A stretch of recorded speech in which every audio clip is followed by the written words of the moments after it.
আসসালামু আলাইকুম honours second ইয়ারের সুপ্রিয় শিক্ষার্থী ভাই এবং বোনেরা সবাইকে স্বাগত জানিয়ে শুরু করছি আজকের নতুন একটি ক্লাস। আজকের এই ক্লাসে থাকছে যে আমাদের অনার্স সেকেন্ড ইয়ারের বিশেষ করে নন ক্রেডিট ইংলিশ, যেটাকে আমরা অনেক সময় কম্পালসারি ইংলিশও বলে থাকি, সেই ইংলিশে আমাদের কী কী পরীক্ষায় পড়ে সেটা নিয়ে আমি আলোচনা করবো আজকে। তো আলোচনার শুরুতেই প্রথমে বলে রাখি যে আমাদের অনার্স সেকেন্ড ইয়ারের যে নন ক্রেডিট ইংলিশটা আছে এটি 100 মার্কের পরীক্ষা হবে এবং এর জন্য সময় থাকবে মোট 3 ঘন্টা। এটা অন্যান্য সাবজেক্টের মতো নয়, বরং এখানে আমাদের শুধু পাস মার্ক পেলেই আমাদের সেখানে পাস দেখাবে। এখানে 70 বা 80 যেটাই পাই না কেন এখানে আমাদের কোনো ক্রেডিট আর যুক্ত হবে না। তো যাই হোক, আমরা আমাদের মূল পর্বে দিকে আসি। সেটা হলো যে আমাদের অনার্স সেকেন্ড ইয়ারের জন্য যেগুলো পরীক্ষায় পড়ে থাকে তার মধ্যে প্রথমটি হলো আমাদের প্যাসেজ। এই প্যাসেজ একটা দেওয়া থাকবে। এই প্যাসেজ থেকে আমাদের যেটা করতে হবে সেটা কোশ্চিনের আনসার করতে হবে। কয়েকটা আমাদের ডাব্লিউএস কোশ্চিন আসতে পারে এখানে, অথবা আমাদের সেটা হতে পারে অক্সিলারি ভার্ব দ্বারা প্রশ্ন, মানে ইয়েস নো কোশ্চেন যেটা আছে। সেই সাপেক্ষে আমাদের এখানে 3টা প্রশ্ন থাকবে, যার মার্ক আমরা এখান থেকে 6 মার্ক পাবো। 3টা প্রশ্ন থাকবে। এরপরে আমাদের যে প্যাসেজ পড়ার পরে আমরা যে মেইন আইডিয়া পেলাম এবং মেইন আইডিয়ার পরে একটা সাপোর্টিং আইডিয়া থাকে, সেই সাপোর্টিং আইডিয়া বা মেইন আইডিয়া আমাদের এখানে লিখতে হবে। এরপরে আমাদের এই প্যাসেজ থেকে মোট 60টি ওয়ার্ড মিনিং দেওয়া থাকবে, ইংলিশ ওয়ার্ড দেওয়া থাকবে, তাদের ইংরেজিতে মিনিং করতে হবে।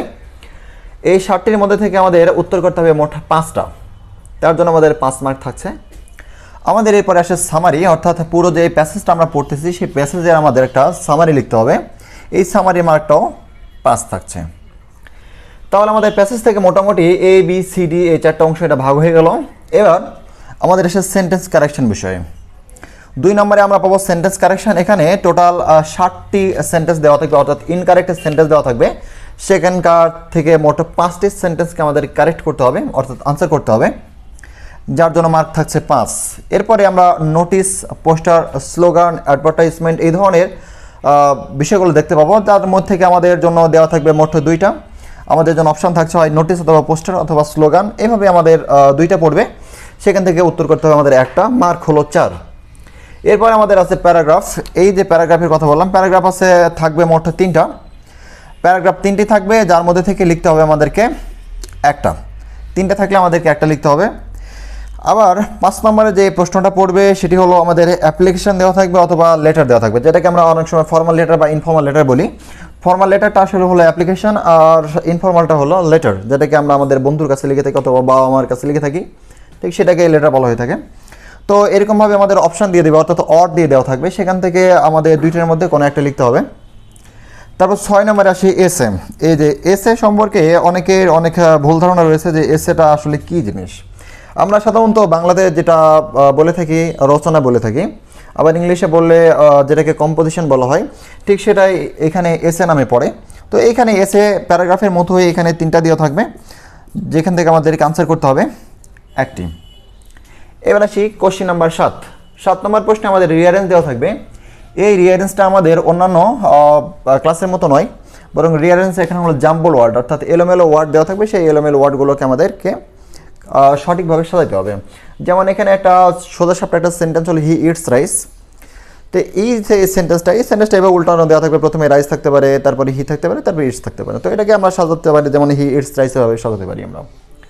ডাব্লিউএস কোশ্চেন আমাদের আসবে, অর্থাৎ আমাদেরকে প্লেন কিছু সেন্টেন্স দেওয়া থাকবে, যে সেন্টেন্সগুলো সাধারণত অ্যাসার্টিভ হয়ে থাকে, সেই সেন্টেন্সগুলো দেওয়া থাকবে এবং এখান থেকে আমাদেরকে ডাব্লিউএস কোশ্চেন তৈরি করতে হবে। যেমন এখানে বলা হচ্ছে হি লিভস ইন রাজশাহী, সে রাজশাহীতে বসবাস করে। তাহলে এখানে আমরা কি কোন ডাব্লিউএস প্রয়োগ করলে আমাদের রাজশাহীটা বের হয়ে আসবে। তাহলে এখানে অবশ্যই আমরা হোয়ার ব্যবহার করতে পারবো, যেমন হোয়ার ডাজ হি লিভ, মানে সে কোথায় বসবাস করে, সে রাজশাহীতে বসবাস করে। তাহলে এটা হলো ডাব্লিউএস কোশ্চেন।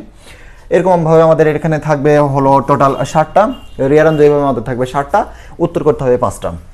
এবার আমরা আসি আর্টিকেলসের বিষয়ে। আর্টিকেলস আমরা জানি যে এ এন দি থাকে, এবং এর সাথে অতিরিক্ত হিসেবে আমাদের যেটা পরীক্ষায় পড়তে পারে সেটা হলো ক্রসের ব্যবহারটা। তো আর্টিকেলস এটা আমাদের প্যাসেজের মতন করে দেওয়া থাকবে। মোট 5টি এখানে গ্যাপ দেওয়া থাকবে, যে 5টি গ্যাপেরই সবগুলোতে উত্তর করতে হবে। আমাদের মার্ক থাকছে এখানে 5। এরপরে কোশ্চেন নাম্বার 10-এ থাকছে right form of verbs. Right form verbs ঠিক আগের গুলোর মতো, অর্থাৎ রিয়ারেন্স বা ডাব্লিউএস এর মতো এখানে আমাদের এটা একটা সেন্টেন্স আকারে থাকবে এবং এখানে থাকছে মোট 60টি প্রশ্ন, যেখান থেকে আমাদের উত্তর করতে হবে মোট 5টি। এরপরে আমরা 11 নম্বরের দিকে আসি। 11 নম্বরে আসছে আমাদের একটা পাংচুয়েশন মার্কস এবং ক্যাপিটালাইজেশন। আমি এখানে ক্যাপিটালাইজেশন লিখি নাই, অর্থাৎ যেখানে পাংচুয়েশন থাকে সেখানে ক্যাপিটালাইজ করতেই হয় আর কি। তো এটা জ্যোতি চিহ্ন বা বিরাম চিহ্ন যেটাই বলি না কেন আমরা, সেটার ব্যবহার এখানে করতে হয়। এটা প্যাসেজ আকৃতির একটা দেওয়া থাকে, 1 থেকে 1.5 লাইনের বা 2 লাইনের হয়ে থাকে অনেক সময়।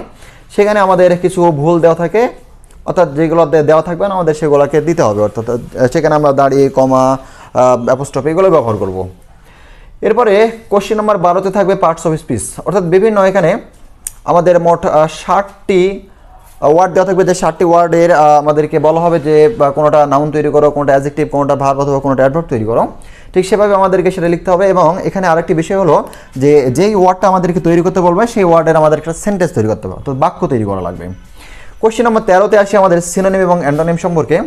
সিনোনিম মানে সমার্থক শব্দ, অ্যান্টোনিম মানে বিপরীত শব্দ। আমরা এখানে বুঝি যে সমার্থক শব্দ এবং বিপরীত শব্দ হলো যে একই ধরনের জিনিস যখন আমরা লিখে থাকি বা অর্থ যখন করে থাকি তখন সেটাকে সিনোনিম বলা হয়, আর যখন ঠিক তার ব্যতিক্রম বা তার বিপরীতে যখন কিছু লিখি তখন সেটাকে অ্যান্টোনিম বলা হয়। এখানে আমাদের কোশ্চেন থাকবে টোটাল 60টা, যার মধ্যে থেকে উত্তর করতে হবে আমাদেরকে 5টা। আর লাস্টে আসছে আমাদের 14 নম্বর এবং সর্বশেষ কোশ্চেনটা হলো ট্রান্সলেশন। এই ট্রান্সলেশন বা অনুবাদ এটি থাকবে আমাদের বাংলা, সেটাই আমাদের ইংরেজিতে রূপান্তর করতে হবে। এই হলো আমাদের মোট এই নন ক্রেডিট ইংলিশ যে 100 মার্কের প্রশ্ন থাকবে তার একটা সিলেবাস।